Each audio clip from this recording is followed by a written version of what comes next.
Alice. Morning. We're going to Lorient. Lorient.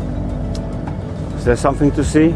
Yeah, there are bunkers from the Second World War. yeah, It's a megastructure. yeah, Not built by Hitler himself, of course. But No. it's worth to look at it. It's where they stole the U-boats. U-boats. That was it. Yeah, we like that. So we're gonna see that. But now we're gonna get And- out of the river. And hoping for some wind. Yeah, Nice. it is coming later. Yeah, it's a nice place. Yeah, Very nice. big houses. One strange thing, the showers.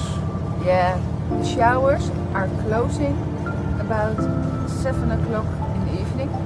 So when you come later, you can have a shower. You have sail all day, you're sweating, and you like a shower. But no, tomorrow. And what do you think? How late we arrived yesterday? 7 o'clock. 7 o'clock. So no shower. Yeah, here in the boat. That's nice. But It's for cleaning, they say. yeah, I think from 12 to 2, you have 2 hours to clean the whole shit there. yeah. They're crazy. Yeah.